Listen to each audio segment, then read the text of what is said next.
Hola, ¿cómo están? Sean todos bienvenidos. México y Ecuador atraviesan una crisis bilateral sin precedentes. Rompieron relaciones diplomáticas tras 186 años, nada más y nada menos. Y todo por el exabrupto de un niño rico, impulsado por el odio político. Pero la historia entre ambos países parece estar lejos de terminar, menos mal.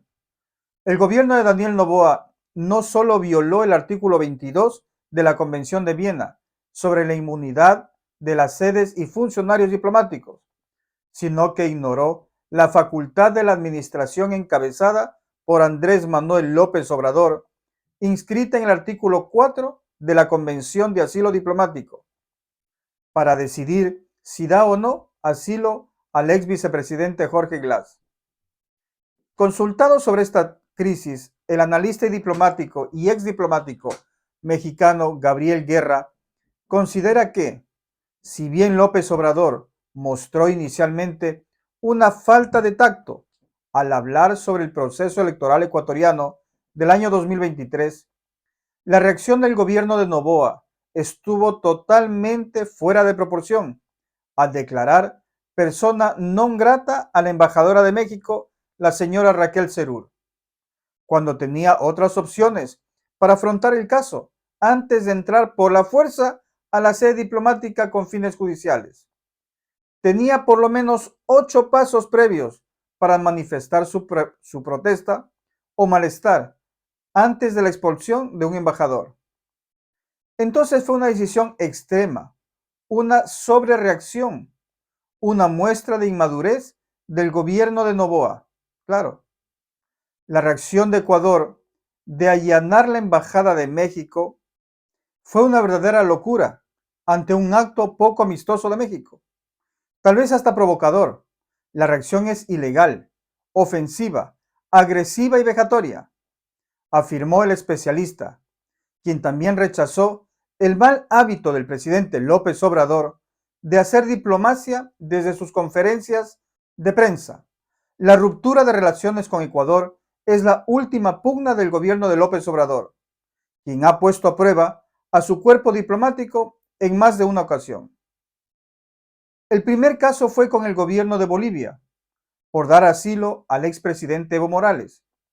Entonces la presidenta interina, Yanine Áñez, expulsó a la embajadora mexicana, aunque las relaciones volvieron a su curso con la llegada de Luis Arce al poder.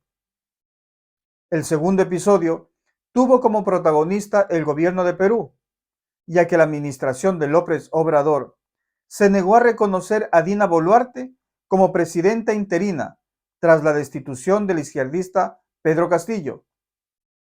Las tensiones con la diplomacia peruana han escalado y pasaron de poner una pausa a las relaciones comerciales hasta la imposición de visas entre ambos países. Con el presidente argentino Javier Milei, la historia fue distinta. López Obrador fue el primero en llamarlo facho en noviembre del 2023. A finales de marzo, el gobernante argentino le respondió y lo calificó de ignorante. Pero la cosa no paró ahí, porque López Obrador insistió con el cruce y contestó en su cuenta de X, que no sabía cómo los argentinos habían votado por él. Y sinceramente yo pienso lo mismo. Desde México, la crisis diplomática con Ecuador ha sido abrazada desde distintas posturas. Por un lado, usuarios de redes sociales restan importancia al conflicto y relativizan el caso en clave de memes.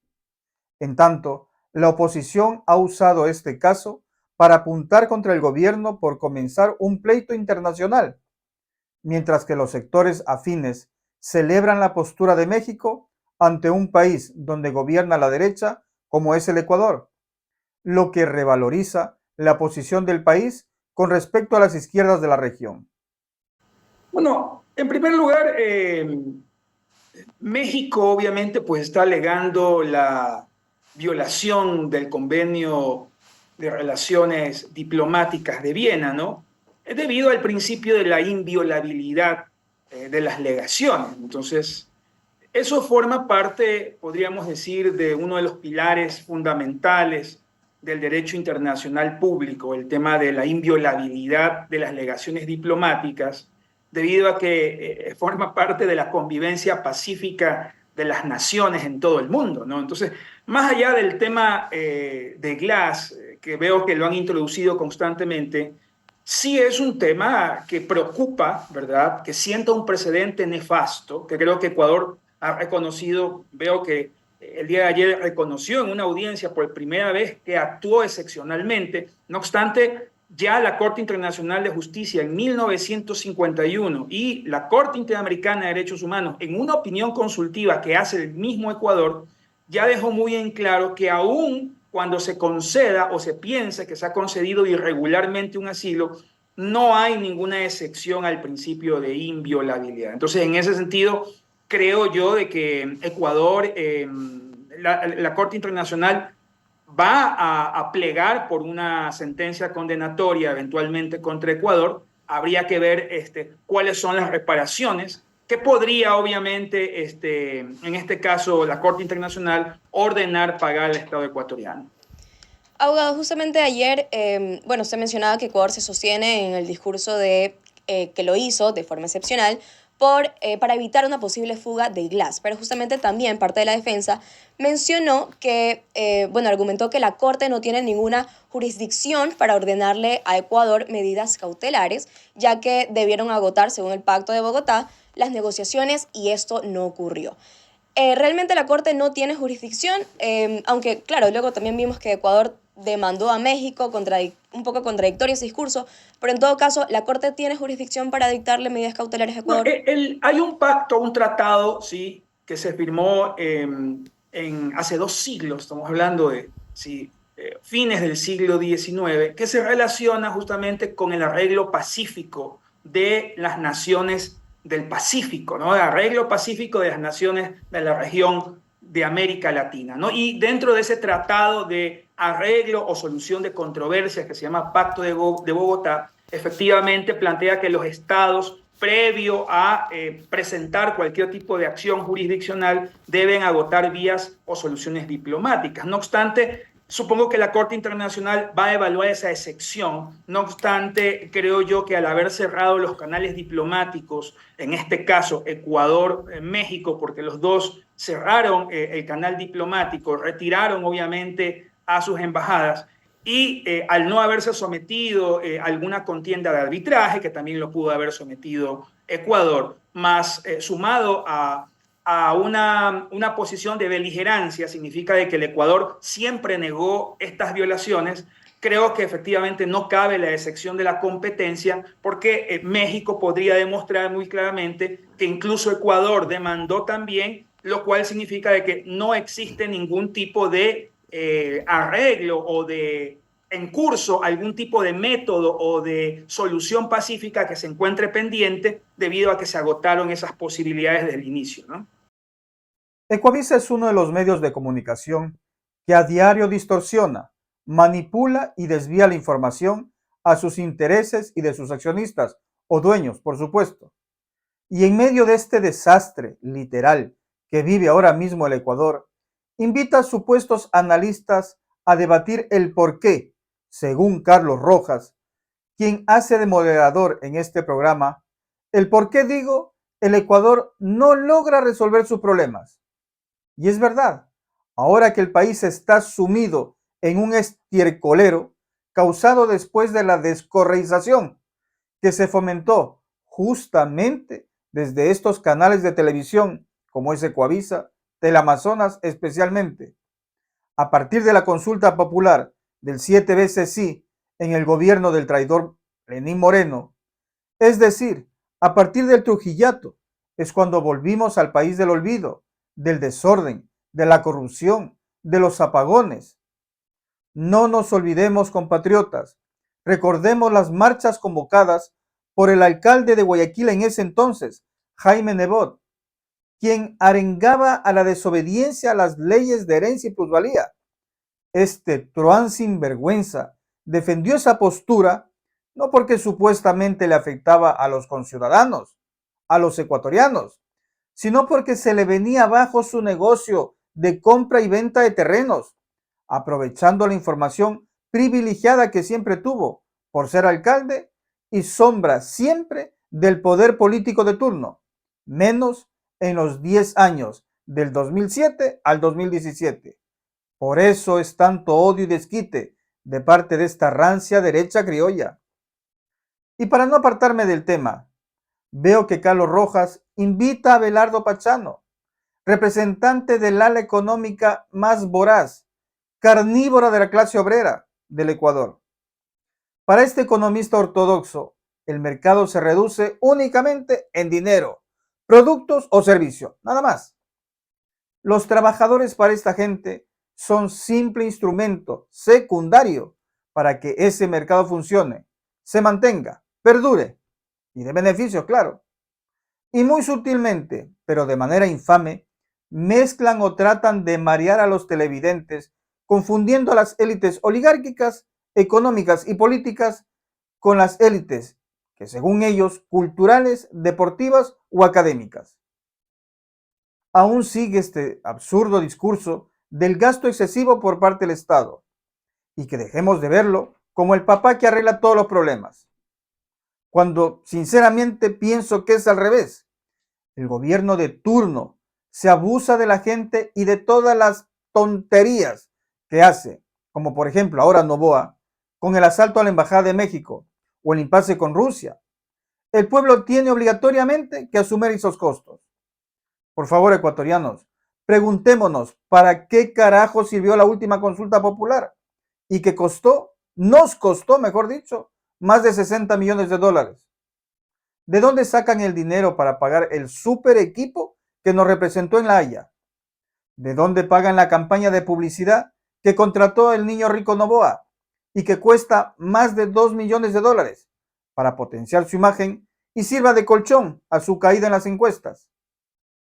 Me doy cuenta que los medios se aprovechan este desastre del país en todo sentido, inseguridad, en la justicia, por los apagones, para endilgarnos la culpa y hacernos sentir culpables, inferiores.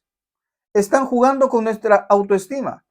Claro que podemos resolver nuestros problemas en el país y debemos comenzar, por ejemplo, por exigir que cumplan nuestras demandas a los candidatos a la presidencia. Y para mi parecer, como lo manifesté ayer, la primera y principal demanda debe ser 0 préstamos con el FMI. Caminemos con nuestros propios pies, aun cuando tropecemos, pero al fin y al cabo será nuestro camino el que recorremos. Juan Cubi, empecemos entonces esta conversación, que es un poco complicada. ¿Por qué Ecuador no puede resolver un solo problema? Gracias, Carlos, por la invitación. Un saludo a Abelardo, a Mónica. Cuando me propuso usted el tema, yo decía, bueno, vamos a tener que filosofar porque es un tema tremendamente complejo, pero por respeto a la audiencia, tratando de explicar de dónde puede venir esta situación, yo me inclinaría por un enfoque de carácter antropológico. Es decir, hemos construido como país, como sociedad, una cultura de la suspicacia, de la desconfianza, que es producto de una serie de factores que voy a señalar, que impide realmente que se puedan asumir los problemas de fondo con una lógica de solución y de mirada de mediano y largo plazo. ¿Por qué razón? Porque el momento en que se plantea la iniciativa para resolver un problema, el resto de la sociedad o la mayor parte de la sociedad tiene desconfianza, piensa que hay alguna agenda oculta, algún interés no confesado detrás de esta decisión. Y no se equivoca la gente, porque muchas veces esas decisiones traen, lo que decimos nosotros, algún gato encerrado que impide que la sociedad confluya y decida, bueno, vamos a resolver uno u otro Pero ¿por problema. qué la sociedad tiende a esconder las cartas? ¿Por qué la sociedad desconfía? Porque no hemos dejado de ser una sociedad oligárquica. Nosotros venimos arrastrando desde hace 500 años, desde la colonia, desde la república, una cultura de las élites que miran solamente sus intereses y le dan la espalda al resto del país. Y en esa lógica, claro, si se deciden cosas únicamente en función de intereses parciales, se excluye. Y la exclusión lo que genera es un conflicto irresoluble. Y esa es gran parte de lo que podría explicar por qué no se pueden definir políticas de mediano y largo plazo consistentes. Gracias, Juan. Abelardo, entonces la culpa es de las élites. En cierto sentido, sí, indiscutiblemente. Cuando uno mira a los países exitosos en la búsqueda de bienestar de la colectividad, uno sabe que las élites están comprometidos con los objetivos de ese país. Se identifican con el fin primordial de construir una sociedad que sea una sociedad de oportunidad para todos. Y además de fortalecer no solo que esa sociedad tenga objetivos de carácter común, sino contribuir de manera permanente a que ello se vaya cristalizando. Pero haciéndole ahí una precisión, ¿quiénes componen las élites? Porque mucha gente va a decir las élites son los ricos, pero no son esos los élites. Tenemos élites de carácter cultural, académica, Deportivas. las universidades, exacto. ¿El movimiento indígena hace parte de la élite? Claro, por supuesto. Entonces, lo que dice Juan es para todos estos sectores. Y mira, el punto es que nosotros tenemos a la sociedad fracturada. No tenemos una sociedad que se haya consolidado con un objetivo común, sino que hay partes de la sociedad que cada una de ellas busca alcanzar determinados objetivos, pero que no tienen la capacidad de un diálogo concertador que lleve hacia la acumulación de decisiones que resuelvan los problemas fundamentales. Muchas gracias a todos. Seguimos mañana.